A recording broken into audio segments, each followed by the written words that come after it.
Сайн байцгаана уу? Залуусын хот дархнаас залуу экологч Халиуна мэдчилж байна. Манай хот нь Монголын аж үйлс төрийн зүрх болсон хот бөгөөд найрамдлын бэлэг тэмдэг болсон ч хот гэж яригддаг.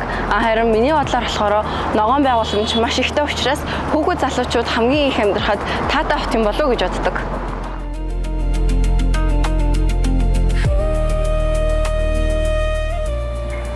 Манай Дархан хотын үйлдвэрлэл хөгжил экстраа боловч рүү үнийгээ дагаад маш олон байгуулагчтай холбоотой асуудлууд гарч ирсэн. Тэгээд энийг би ажиглаад зогсоогүй ямар нэгэн байдлаар нөлөө үзүүлж болохоор зүйл юм байна гэж ойлгосон. Тэгээд би 9-р ангид анх Тархуул аймгийн эко клубт гишүүнээр ороод одоо ингээд тэргүүн болоод явж байгаа.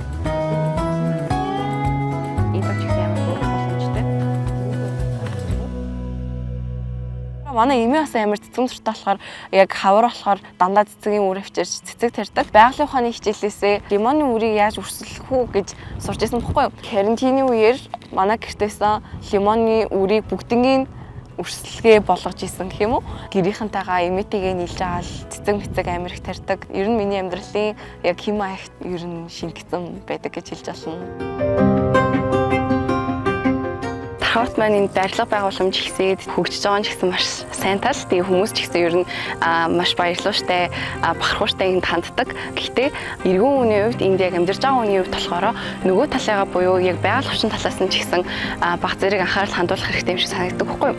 Мод тарьдаг ч юм уу, хөөс гарч байгаа тэр хогийн хэмжээгээ ч гэсэн багасгах хэрэгтэй юм шиг санагддаг. Баад болохоор Дархан нэгдүгээр маш ногоон байсан. Одоо болохоор яг тэр тоглолдог, тугал бэлчээлүүлдэг газар мазар амар хуурайшсан. Нилээ илэрхэг болсон юм шиг санагддаг. Өмнө амар модтой байдаг байсан ч юм уу тий. Тиймэрхүү зүйлсүүд нь ерөөхдөө л нилээ дорцсон гэж харж байгаа. Хүүхдүүд бол үүрэг оройлтоо оролцох үнэхээр чадах юм байна гэж ойлгосон. Үйл ажиллагаа их болгоно, хог цуглуулах ч юм уу тий. Хунзар дахин боловсруулад тийм үйл ажиллагаанууд хийгээд тах тусам эерэг өөрчлөлт амар харагддаг байхгүй юу? Жишээлбэл тэр хүүхдүүд илүү байгаль орчин тал руугаа идэвхтэй болдог ч юм уу. Сургуулиуд дээр ер нь эко клубүүд амар их байгуулагддаг болсон сүүлийн үед хамгийн гол нь тэр дуулан сэгцэд хүүхдүүд ингээд явгангууд өөрт нь ийм үр дүн харагддаг бол манай эко клубын хийдэг ажлууд болохоор ганц биднэр дээр биш хүрээлэн бохорцсон тэгээд цуг ажиллаж байгаа хүүхдүүд оролцогч нарт ч юм уу тиймэрхүү үеийнхэнд маань маш их үр нөлөө харагддаг учраас илүү ийм кайфтай сэтгэл өндөртөөр ажилладаг.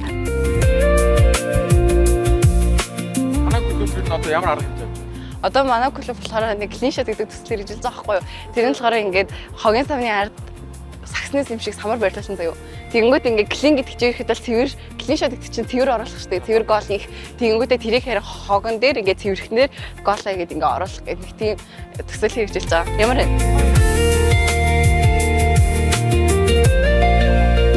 Манай клуб болохоор хүүхдүүдийг хамруулад мод тарьдаг. Тэгээд бид нэр саяхан 70 мод тарьсан. Тэгээд тэрний өмнө жил ч гэсэн бид нэр мод тариад явдаг. Гэхдээ ганц мод тариа зогсохгүйгээр үеийнхандаа үлгэр жишээ олж нөлөөлийн ажлууд хийдэг. Мөн хөвөлтглийн тэмцээн гээд маш олон төрлийн үйл ажиллагаа хийдэг. Энэ их цөлжилттэй асуудалтайгаа байгаа газрууд дээр залуучууд сэтгэл зүрхээ нэгтгээд дуу хоолойгоо хөргөргээд шийдлүүдийг илүү боловсруулдаг.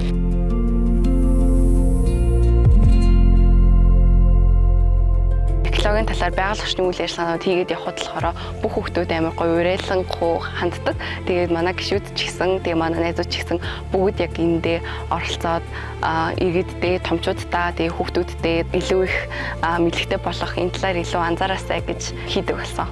Жишээлбэл нэг хүүхэд ганц л удаа мод тариад үзчихэд цаашдаа тэр хүүхэд модын мөчөр хулъя гэж бодохгүй тэгээд нэг удаа мод туслаад тэр модыг хайрлаад нэг өсөж ургаж байгааг нь хараад өөрийнхөө нүдээр мэдэрсэн хүн болохоор энэ модыг усалчих юмсан энэ модны дэрвдүүд байгаа хогийг түүч хиймсэн гэх мэтчлэн яг тэр ухамсарыг өртөнд суулгадаг юм болов уу гэж боддог байхгүй.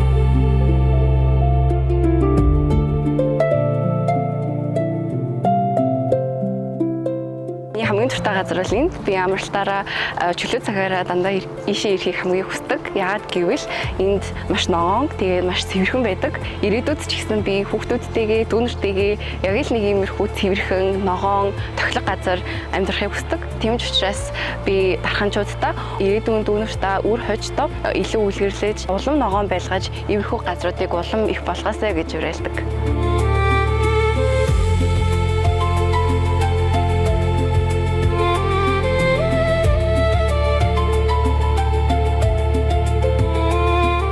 би биотехнологийн инженер болох мөрөөдөлтэй.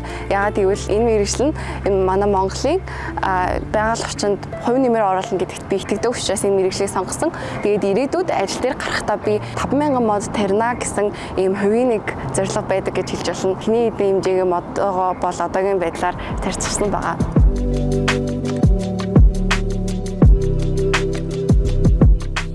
Үеийнхэнтэй хандаж хэлэх миний ураа бол их дэлхийгээ хайрлая, хамгаалъя, үлдээе.